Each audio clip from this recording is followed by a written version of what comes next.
We've enjoyed engaging in these conversations so much through this podcast that we go into the archives to post a previously released episode. Grab your favorite beverage, and we hope you enjoy this blast from the past. Hey, leaders. In this episode of Building a Culture of Collaboration, I'm joined by Tyler Comeau, an Alberta school principal who also shares and extends learning related to our core elements as the Elemental Educator. In this episode, Tyler and I are going to discuss how to establish and sustain a culture of collaboration in a small school and how to ensure ongoing connection to our elements of earth, water, wind, and fire. So let's get started. Welcome to episode 17 of Building a Culture of Collaboration. As always, I'm Kurtis Hewson, co-founder and lead learner of Jigsaw Learning. Normally, I would have my partner in work and life, Lorna, to be part of this conversation, but today I'm flying solo, but super happy to be joined by Tyler Comeau, principal of Dewberry School in Buffalo Trails Public Schools in Alberta, Canada. You may also know Tyler as the Elemental Educator, host of a podcast of the same name, and I'm excited to share author of a soon-to-be released book that's in the works. So excited to learn all about this work, but let's get started as we do with all of our guests by saying welcome. Tyler, it's so great to have you join for this conversation. Hey, Kurtis, thanks so much for having me. Absolutely. Well, we always start with asking our guests to give a little bit of a background. Give us a bit of an understanding as your path as an educator, because I know from some of our conversations, yours was a little bit different of going from tennis coach to educator to school principal. That's not the typical path that we'd see. So share a little bit about what's brought you here to us today. Well, I think, I think it's actually moderately typical because it follows the same timeline of people discover that they like to help people and then they get into education for that reason. Yeah. So I grew up in Yellowknife, Northwest Territories, and you would think that it's just winter all the time there, but we do get summer months. And in the summer months, I liked to play tennis, and I got into the coaching aspect of it. And, a part of how I earned money in my summer job as a student was to do tennis lessons. And I ran it for kids, I ran it for adults. And then I got asked to start running it in schools. And then I got asked to start flying to remote communities in the Northwest Territories and bringing my equipment with me and teaching tennis in these remote communities. And it was so much fun. I loved getting to do something that I loved doing. I loved getting to share my passion. Uh, the best part of it, though, was when you would run into somebody that you taught a lesson to, whether it was a kid that recognized you or whether it was an adult that recognized you from your nights that you ran things. And they came over and they initiated conversation and they said, hey, and they said how things are going. And they gave an update about, their life, all because you connected with them through something you were trying to do. And I thought that was really cool. And then I went to school and said, well, I don't want to do anything with that. I wanted to get into physiotherapy. Yeah. So I went and did a Bachelor of Science. And about midway through the kinesiology program, I was running a tennis program down in Lethbridge. The same style. I was working with kids. I was working with adults. I was trying to get into schools and do some things there. And that's what I really liked doing. I didn't really like the whole, the physiotherapy practicum that I was trying to accumulate hours to put in an application to the U of A. And it wasn't until the last year of the Bachelor of Science that I said, I think I want to get into education instead. And I'd been told by many people, you should become a teacher. You should become a teacher. I went into schools and the teachers I'd get reviews on so I could try to get more into more schools. And they'd say, we'd hire you as a teacher. And I tried it out. I went into the after degree education program and I fell in love with it because everything that I got to experience when I coached tennis, I got to see as a teacher. Yeah. And I got paid a little bit more to do it. Yeah. And I got to do it year round and it came with benefits. And it was the exact same model of, I really liked to make a difference in people's lives. And I found a way to do that as a job. And when I was able to connect those two things, it made it that much more fun and that much easier. So, I kicked off, my very first job was actually a Hutterite colony. So it was about 13 kids in grades 1 to 10. Yeah. We had a single room. It was probably the size of the office I'm in right now. No gym, no technology. And we had a blast. And the relationships that got built were incredible. And then I got to go into a junior high and then I moved and, I restarted I went from Alberta to Saskatchewan. And I kept thinking, I want to make a bigger impact. I want to do more. I want to have a bigger outreach. Mm-hmm. So I went and did my master's and thought, I'm going to get in, I could try to get into leadership. And I pestered HR enough until I got an interview and they gave me a shot, and I went from an assistant principal to a principal, and here we are today, still living off that dream of impact and trying to make a difference in people's lives. I'm super excited to hear that. And thank you for sharing, Tyler. We had talked about, I had the chance to come on your podcast last week, and that theme of, trying to make an impact really came through in our conversation as well. And I really do think that's often a common starting point for us in education is I want to make an impact. And then you start to see, okay, how could I expand that impact? And it leads into leadership roles. So I'd love to know a little bit about the context that you're in now as the principal lead learner at Dewberry School. Tell us a little bit about Dewberry. Yeah. And I might not be the best person to tell you about it because I don't live here. Yeah. And I've only been here not even a full year yet. We're just wrapping up the first year here. But I can tell you what I do know. And what I do know is this is a very tight-knit community. We're small, we're rural.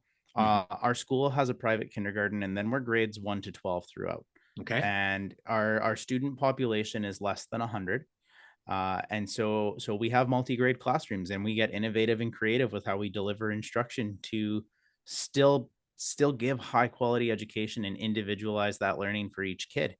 We are pushing out new initiatives. And so one of the cool things that's been here before I got here is we actually have a live chicken coop just in our field. And we do an in-person green certificate where kids look after laying hens from before they start laying to after they start laying, and the whole process in between. And we give them 16 high school credits for completing the in-person green certificate. And we're pushing some new initiatives. We have a bus that's getting donated to our school for the purpose of shelling out and converting into a greenhouse. And right beside our chicken coop, we're going to have a full year greenhouse that we've now put some compost bins in front of to go to full cycle farming so that we can try to go to zero waste. Strapping some solar panels on top, we're going to try to go zero emissions too. And by doing all of that, there's some grants that we can throw into there. And, we sat here and we said, as a team, we have an opportunity this year to hit a reset button. And we get the opportunity every year to hit a reset button and think about what does our year look like. And we had some very good conversations around, if we ever have extra dollars, what do we want to spend them on? And we talked about spending them on sustainable things for this building. And so with that, we've also purchased some, I guess I would say, higher processing computers so that we can get kids into digital programming, tap into the esport world, trying to just give more to kids with what we have here, because what we have here is pretty great. So it's like I said, it's a small rural school where everybody's just a family, and it's incredible to be at. I'm always fascinated, and I grew up in a small rural community as well as a youngster, and then have worked in several rural communities as well. And there's often that misnomer out there of, well, you can't offer as much as some of our larger schools, maybe some of the metro schools. But I don't think what people realize is being small allows you to be agile, allows you to be innovative. And really, I hear some of the most innovative things coming from smaller schools with the intention of just, we're trying to provide opportunities for our students that are engaging, but then student driven as well. So that's super exciting to hear. Yeah. So you talked about and just laid it out as a team, we want to be able to do this. So I'd love to tap into that idea. We often hear lots of people say, well, we have a team at our school, but there's varying definitions or realities of when they say that, what do they mean? So in your perspective, when you say team, what does that involve or mean for you, Tyler? That's a great question, Kurtis. When I say team, I interchange it with the word stakeholder, and my team is all of my stakeholders. And so when I reference my team, I'm referring to everybody that has a contact point in this school in some way, shape, or form. So my team is the kids in the building.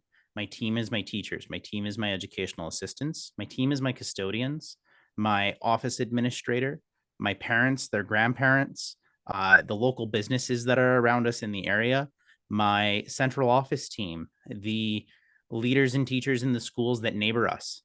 When I talk about my team, I talk about everybody that could have a contact point here. Mm-hmm. Well, it's interesting when you think about that idea of the team being broader than just the employed educators or support staff within the school, but seeing it as broader. And obviously, in order to engage and focus that stakeholder team, it really comes back to, do we have a guiding mission and vision that we've established? So love for you to talk a little bit about some things that you've done or you've learned around operationalizing these key guiding elements of mission and vision. We hear them often used, but in your mind, how do you go about actualizing that as a leader? Thanks for that. And something that's important to note as well is stakeholders have different levels of salience or legitimacy, authority, value, and urgency when they have a conversation with you. And the first thing you have to do is understand, when you're working with each stakeholder, what level of authority do they have, what level of urgency do they have, and what level of legitimacy do they have to be having these conversations. And once you kind of establish that level of transparency, the team can become a lot more collaborative, because there's a collective understanding of what everyone's bringing to the table. Yeah. I can tell you that parents are always going to fight for their kid because their kid is in the school. They have urgency because they're directly impacted right now. Yeah. Right. That being said, depending on who you ask, grandparents might not have that same level of urgency. Right. But they're a valued stakeholder because they have the experience of what's around. Now, I know I got off topic there, but when we talk about operationalizing a mission and vision, this is something that resonates with me a lot, because I've been in 3 schools in 3 years, and I want to be able to, and wherever I go next, you need to be able to walk in day one and be effective. That doesn't mean do everything right and do everything great, but you need to have a sense of what you're doing. And the best way to do that is to look at what the missions and visions are of the building you're going into. In my podcast, in my book, I talk about the earth a lot, and the earth is the core values that you have, and they are your personal mission, your personal vision on where you want to take things. And every decision that you make should be rooted in your earth in some way, shape, or form, because then it makes those decisions not feel like extreme risks that are dangerous, and it makes those risks exciting. That doesn't change when you're working in a school. That doesn't change when you're working for a motor company. That doesn't change if you're working for any organization. Their mission and their vision are their earth. And all of the decisions that they make after that need to connect back to their earth, their core values. And so when we talk about how to operationalize one, well, just about every school in all of the world is going to have some kind of mission that's along the lines of, we're going to make kids feel safe, and we're going to give them the best learning, and we're going to do it together. Yeah. And any building you're walking into, if that's your guiding values, how are you doing that? And how are all of the decisions you're making linking back to how is that best for kids? How are you making it safe where people feel comfortable? And how are you opening the door for collaboration so that they're not just doing it alone? And if you don't have answers to those things, then the decisions you're making aren't aligned to the values of the organization you're in. And there needs to be some sort of intervention process to make sure there's alignment. Because as soon as you don't have alignment, you're going to have conflict and disagreement around where people are trying to take things. Absolutely. Well, Tyler, I'm really interested, and I know our viewers and listeners will be as well. And you've kind of set a bit of the groundwork of talking about your earth. So I know, in being a listener of your podcast, The Elemental Educator, and then having a chance to engage in a previous conversation with you, these elements that you speak of are really critical. And I love the way that you've come to internalize, but then also effectively communicate. What do we mean when we talk about the elements? So can I get you to just share with those that are viewing and listening, when you talk about your elements, what are they? And what do each one of those mean to you as far as a leader? We'll be right back to continue this episode. As school leaders, we have mounting pressures to ensure that data is not only being used to inform our responses, but can be leveraged to evidence if what we're doing is leading to better outcomes for students. Planning for the effective use of data with our teachers is hard, but it doesn't have to be. When schools have a targeted plan for the collection and utilization of data and evidence related to student success, conversations become more focused and staff can see the impact their collective practices are having for students. Join me for the online on-demand workshop, Establishing a School-Wide Data and Evidence Plan. 10 considerations to maximize the use of data in your school, part of our Supporting Collaborative Response series. In this workshop, I share 10 considerations for school leaders when establishing a school-wide data and evidence plan focused on the key measures being used to inform priority areas. I also share numerous resources, templates, and samples to help support the effective determination, scheduling, collection, organization, analysis, and sharing of that data. Purchase the workshop and you'll also have the ability to replay all or any portion of the workshop as you wish. Access this on-demand workshop today to learn more about how to effectively align your school's data and evidence as a foundational component of a school's collaborative response. And now back to our conversation. Yeah, let me start off by saying everyone's an alchemist. Everyone has the ability to interact with the elements. You're all elemental educators. Whether you're in education or whether you're not in education, you interact with these almost daily, almost hourly with these. And everybody has earth, air, and water within them. Earth is your core values. It's what guides you. It's your foundation. They are, saying that they're vague in general statements is incorrect. They can be very specific, but an example of one could be to inspire. You might be rooted in a value to inspire people. You might be rooted in a value of trust and integrity, right? With that comes the idea of air, and that's how you face adversity. And I use the flow of going with the wind with things. And how do you embrace the barriers that are put in your way and navigate around them? And that's within us. The barriers that we face are external, but how we choose to navigate them is up to us. And that's why I would assume then, and sorry to interrupt there, Tyler. That's okay. I would assume it would be hard to navigate that element of air or wind if you're don't have a good understanding of your earth, your values. Would that be fair to say? You need your core. You need to have your earth. And that brings it to the water, which is the fluid dynamics in which we embrace change, because I say this many times, but change is the only constant in our lives. Things are always changing. And we need to navigate that. We might be slammed with different types of whirling winds in the air and all of the adversity, but we also need to have plans on how we face that and move forward and implement change in our own ways. If you're a leader, and if you're a teacher, you're a leader. If you're a parent, you're a leader. If you work any kind of job, you do lead in some way, shape, or form, and you do make decisions that are leadership-driven decisions. So you need to know how your water's flowing, which is also impacted by your core values. It needs to drive back to that.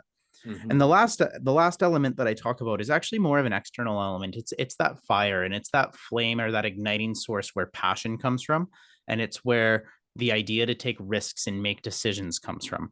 And you really only have to do those when you're interacting with the external from you. Yeah.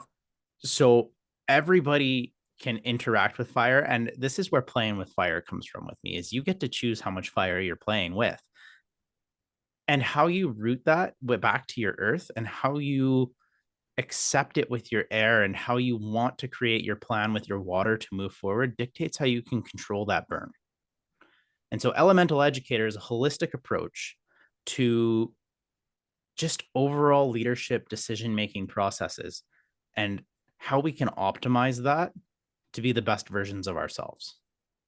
I'm really intrigued by that. And I've spent time listening to you and reading through this as well. And I was struck with the idea that we have these as individuals, are elements of earth, water, wind, and then attending to the fire, as you say. But would it be fair to say that then organizational cultures also have the same? Like I could imagine that I might have my own personal grounded values, for instance, but then the organization or the culture that I'm working within or even leading would have their own set. And of course, we would hope there would be some alignment, but would it be fair to say that then organizations would have their own elements as part of their culture as well? Well, yeah, of course. And in an era where we are constantly evolving, we have to adapt to new approaches, new technology, more diversity. And so Elemental Educator and the way the elements work, they emphasize the importance of core values, emotional engagement, holistic learning to provide not just individuals, but it could be organizations with tools they need to create a dynamic environment that's optimized for them. So you're absolutely right. And if you look at it as just an individual approach, that's a great way to do it for yourself. Mm-hmm. You can also look at it in an organizational approach. Yeah, absolutely. So then I'm curious, Tyler, in your mind or in your experience as well, how do you attend in an organization where you may have individuals whose let's use water for example, the ability to be fluid, to be able to change, where the organizational ability to adjust and change may not be aligned with an individual's? How do you go about helping to support so that there is an alignment between organizational and individual elements? You connect it back to earth and you come back to why are we doing this? Because people don't buy what you do, they buy why you do it. I think Simon Sinek said that. And I'm a huge Simon Sinek fan. And you need to know the why so that you can establish personal interest and so that you can establish your own individual ownership over what you're trying to do. And if people aren't invested in what you're trying to do, then it's very difficult to get buy-in.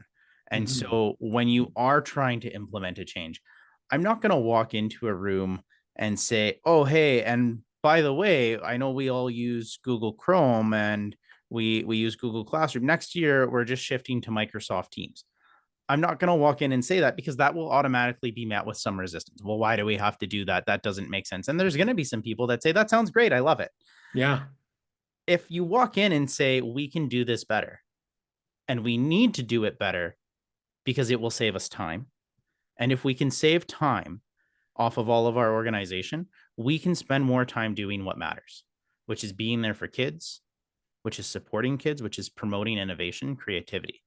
And if you sell it that way by starting with your why, our job, our mission is to do what's best for kids. Our mission is to show personal growth and achievement in every individual.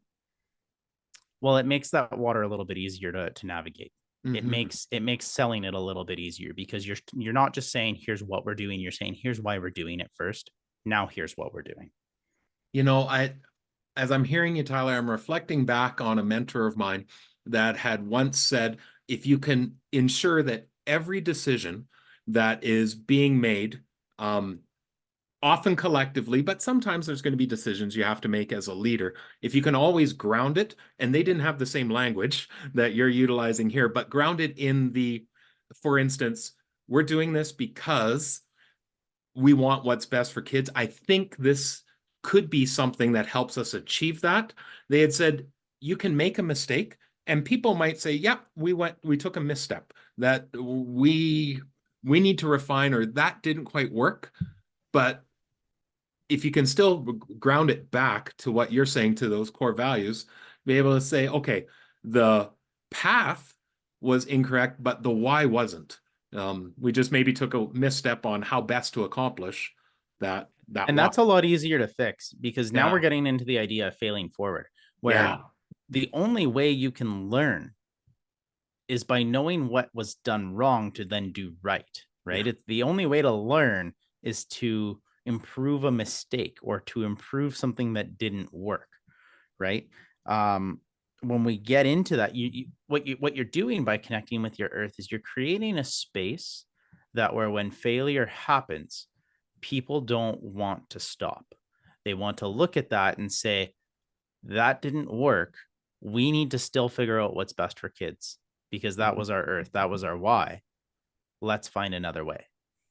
I love that. It reminds me of something I heard just recently in another conversation with someone who said that old adage of experience is the best teacher. This person said, I don't believe that's true. I believe reflecting on experience is the best teacher. And that really rang true to me of, just I have these experiences that have led me to this. Well, you can have all these experiences, but if you haven't reflected on why did that go well? Why did it not? What have I learned and how am I moving forward? It's the reflection that's so critically important.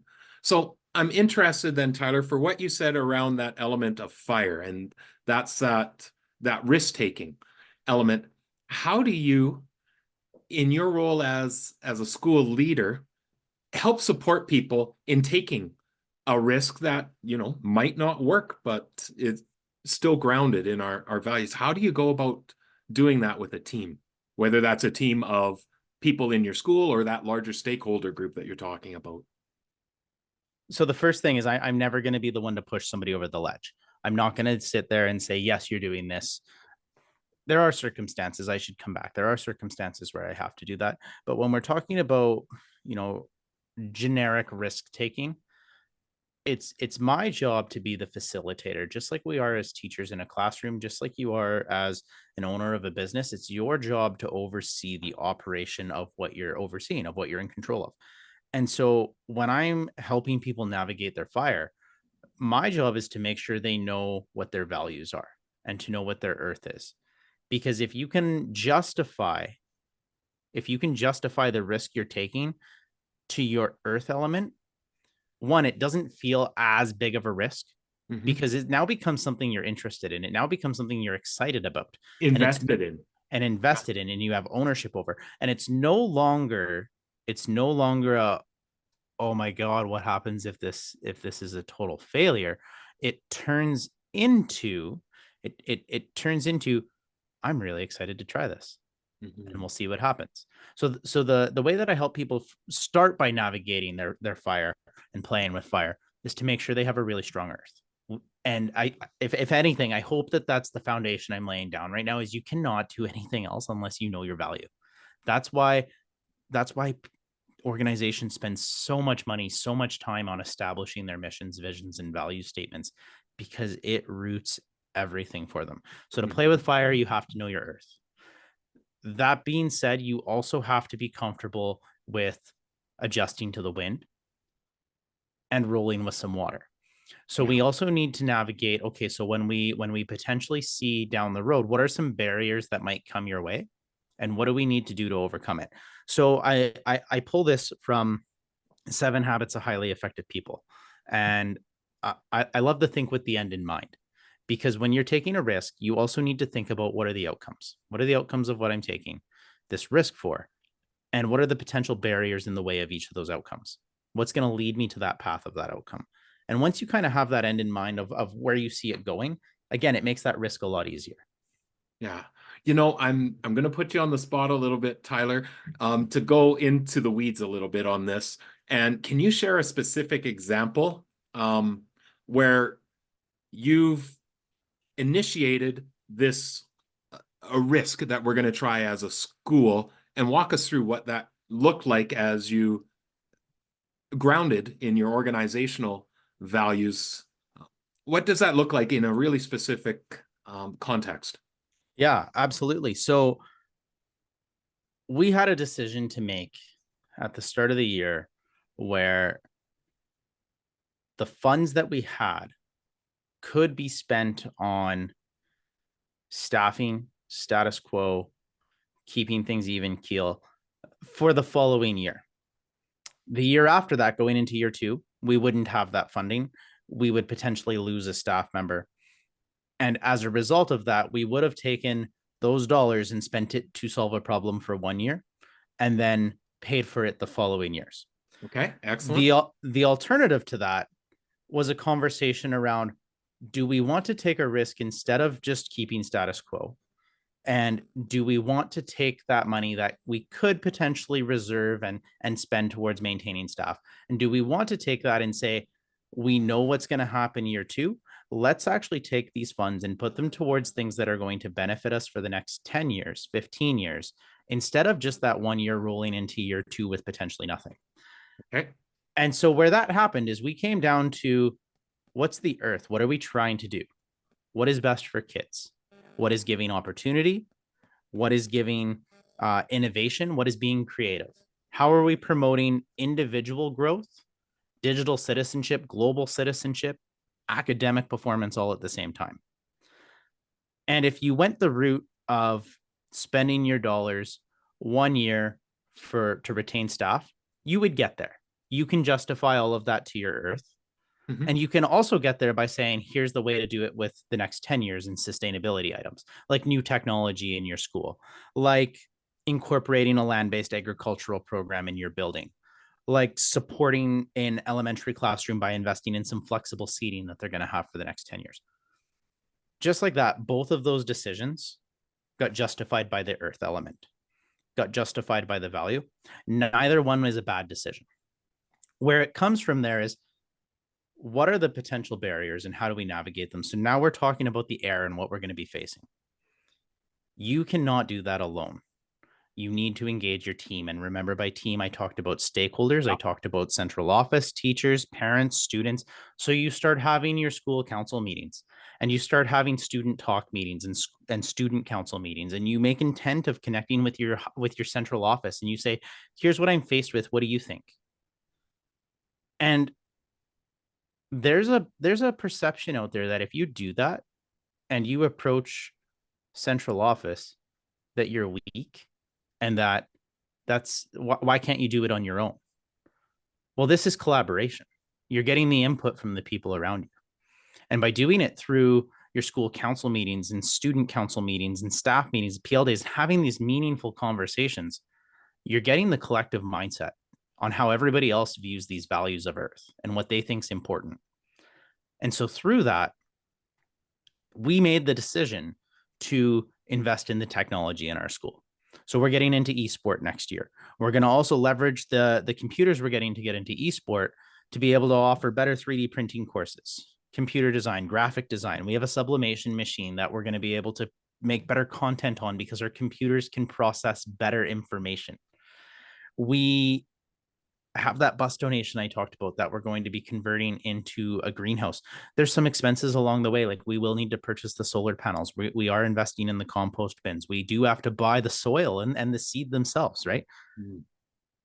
These are investments that are going to grow the school. We're not having solar panels for 1 year. We're not having compost bins for 1 year. We're not having these computers in our building for 1 year.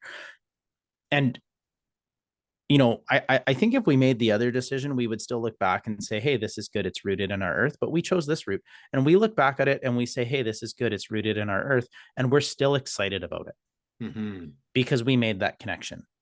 So I hope that's what you were looking for. When it you is said a real exactly example. that's beautiful. And I think what you've really helped delineate is the idea that effective collaboration takes time and it's messy. You could have gone to your staff and say, here's our two options, let's vote, and whichever option gets the most votes, that's what we'll go with. But collaboration is much more involved, to be able, the true collaboration, much Absolutely. more involved and messy. Mm-hmm. And it could have been a setting as well where I just said, here were the two options, I picked this one. Yeah. And that would have not gone over well. No, you're not leveraging the expertise within that vast stakeholder group that you're talking about. You know, that's what you talked about earlier, though, about experience, where what we actually did was we used the reflective experience of the group. Speak a little more about that. What do you mean by that, Tyler?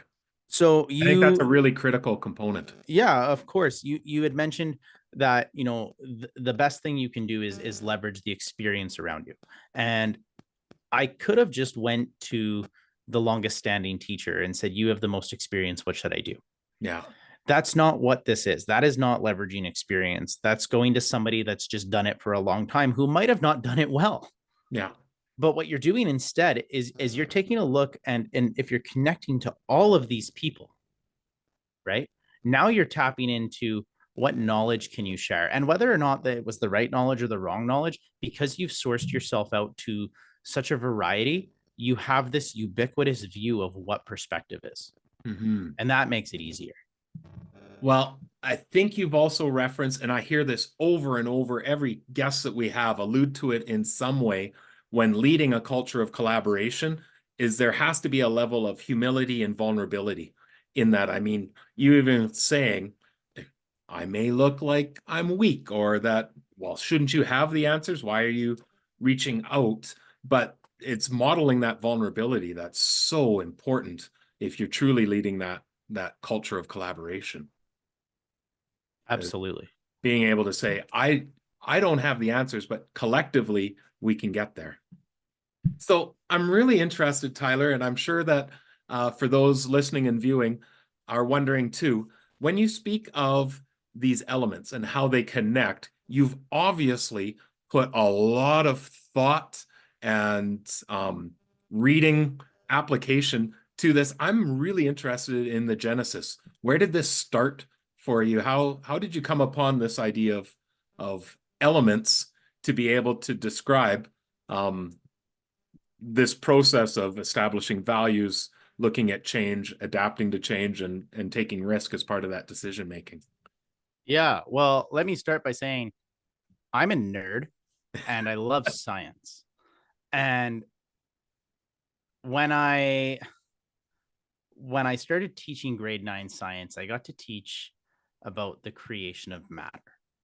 And when we started talking the creation of matter, I got to talk about Aristotle, who pushed out to the world that everything around us was comprised of the 4 elements.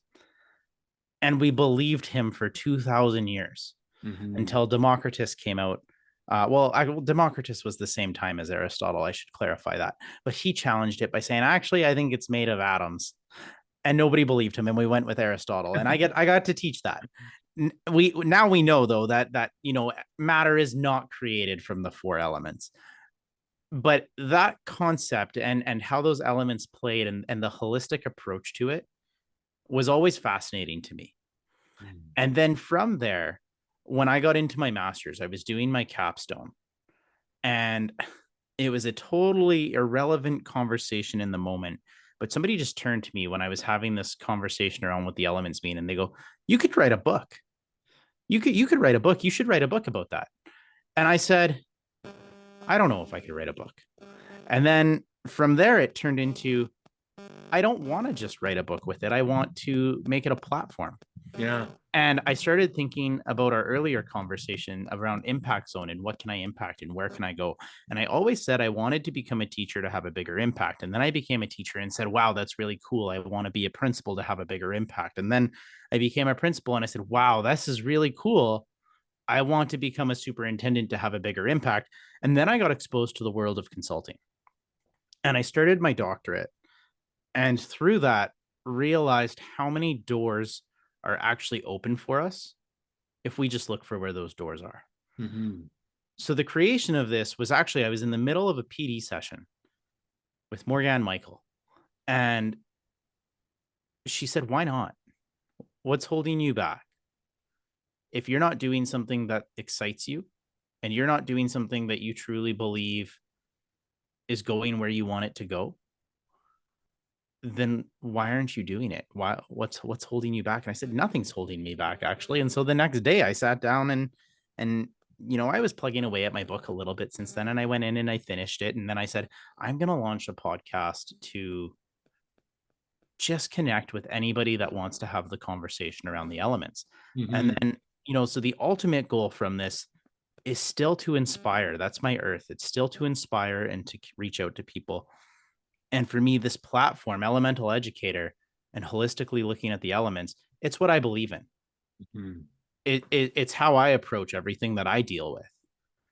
And it's about wanting to inspire the biggest scale I can. If the intro to my podcast says, I'm trying to make a difference on a global scale. And I'm very true to that. So this is my outreach. And it came from what kind of impact zone can we really have?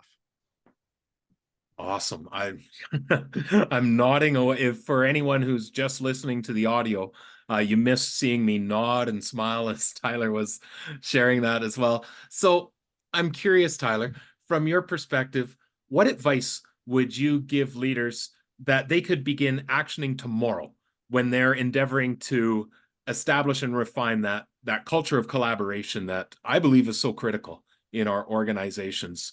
What suggestion would you give to them? We'll be right back to continue this episode. I wish we had more data, said no teacher ever. Our contemporary schools have an abundance of data we can be accessing to inform decision making from the classroom level to the school level and beyond. Data as a focal point is no longer elusive. The challenge lies in structuring and presenting it in a way that facilitates easy interpretation and actionable insights. How we organize the data matters. My name is Kurtis Hewson, lead learner and co-founder of Jigsaw Learning.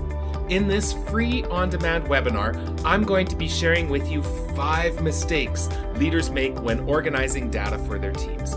Access this webinar, and in addition to how to address these 5 mistakes, numerous free resources will be shared with you that you can begin using immediately. I can't wait to have you join me to ensure you aren't committing one or several of these mistakes within your own organization. And now back to our conversation. I would give 3, actually. Awesome. The first one that I would give is invest in relationships.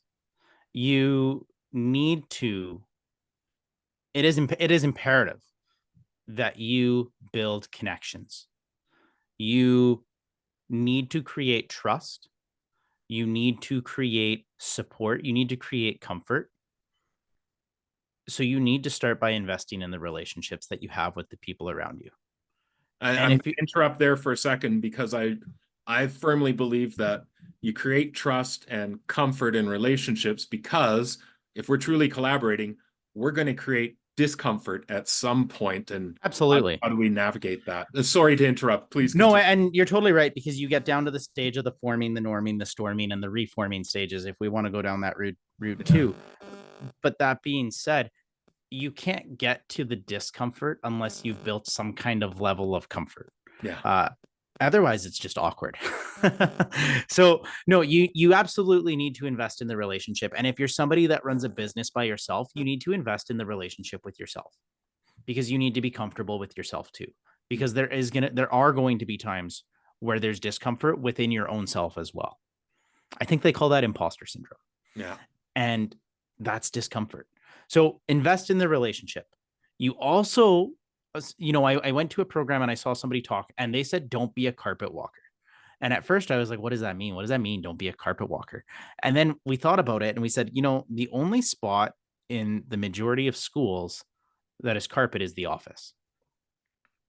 And what they meant by that was spend more time in the hallway, in classrooms, than in your office. So lead by example. Walk hand in hand with the people around you. If you're a carpet walker, you're spending the majority of your time in your office. And people are going to notice that. And if you're investing in the relationship, you're going to be out there with them. You're going to meet them in their room. You're going to have the conversation in their room. You're not going to be bringing them to you. If a teacher comes to your office to ask you something, it means you didn't pop by theirs to check. That's kind of a philosophy that I go with too.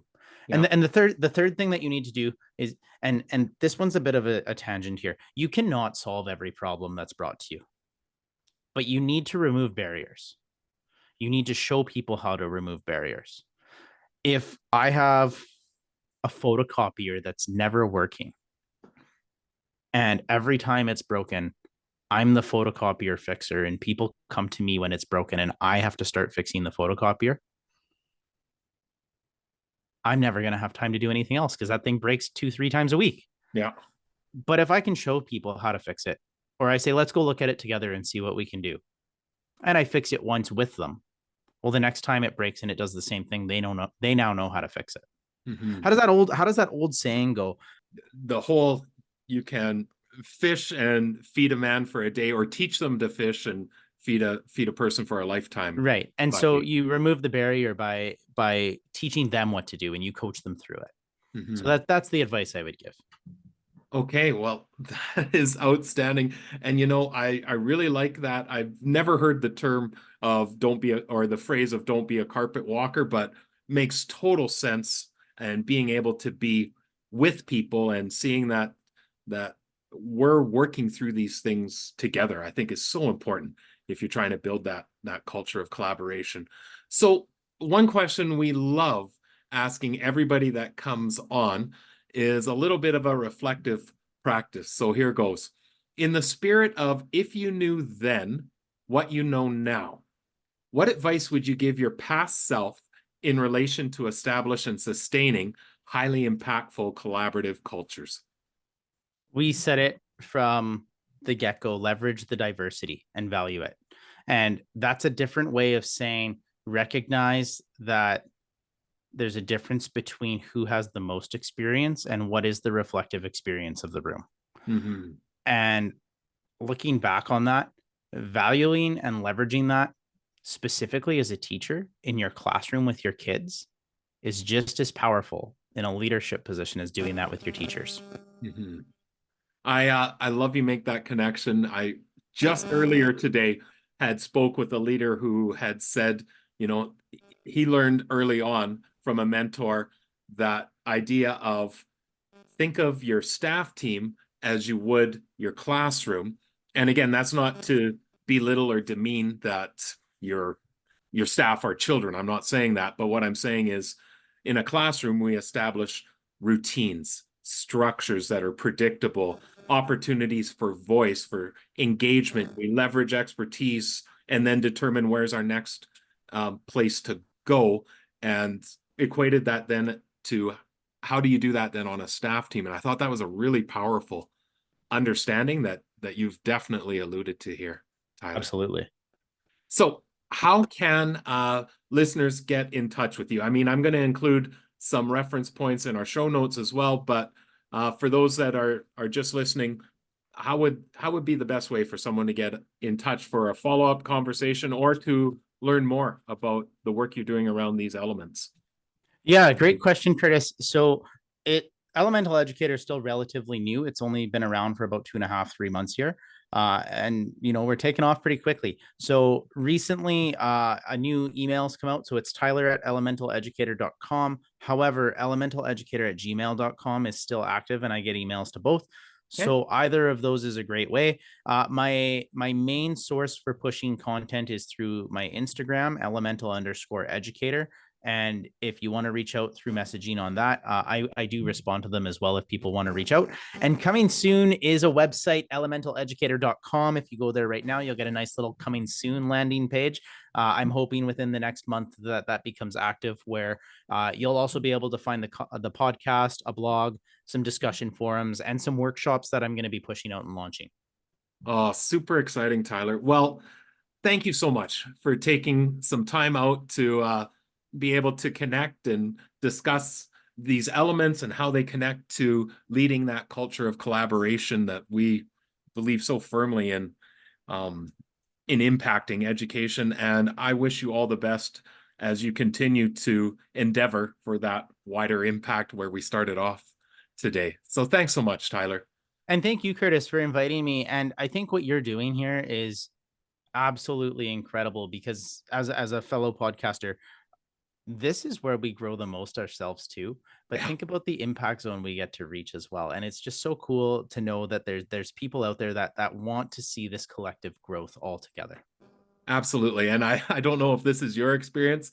I find that from a selfish perspective, this becomes incredible PD for me to be able to connect with different thought leaders and to learn through this platform. So absolutely. All right. Well, wish you all the best and look forward to connecting again soon. You betcha. Take care. I always love coming to this part of the podcast where I have a chance to reflect on some key learnings. And I'm really, really fascinated by Tyler and the thought and work that he's done around seeing the work that you can do as a leader through these elements that he talks about. And even though he's using different languaging, I think some of these are universal from other guests that we've had on the podcasts. Things that that Tyler spoke of that really stuck with me is, how do we ensure that we're grounded in our own values and what he refers to as the earth element, but then also trying to establish those from an organizational perspective. And if we have clear understanding of what are our core values, both individually and organizationally, that becomes the mechanism to then begin exploring the next steps, the innovations that we're taking, the decision making, the true work of a collaborative culture has to be embedded or grounded in those values. So I love that. I also loved, and I mentioned it as we were in the conversation, I've never heard before the idea of don't be a carpet walker. And I love how Tyler talked through that. And he's right. As a leader in any capacity, if we're truly invested in growing our culture of collaboration, we can't do it from the office. We have to do it from engaging in conversations with our team. And I love how Tyler sees the team as not just those within the building, but those outside. It again, we hear similar notes around ensuring vulnerability as a leader, but I also love where Tyler went with creating alignment back to our values, and how do we see that through line through all of the work that we're doing in our collaborative efforts. So thank you to Tyler for being able to share. Really excited having this podcast shared out with the larger audience. As always, encourage you to like, subscribe to the podcast. When you do that, it helps to reach a wider audience and be able to just continue to engage in sharing out the thoughts of the amazing guests that we have opportunity to engage in discussion with. Encourage you to share this episode with a friend, and we'll ensure in the show notes that there's reference to a number of the things that Tyler is speaking to. So with that, wish you all the best and look forward to having you engage in our next episode. Take care. This podcast is a proud member of the Teach Better Podcast Network. Better today, better tomorrow, and the podcast to get you there. Explore more podcasts at www.teachbetterpodcastnetwork.com. We'll see you on the next episode.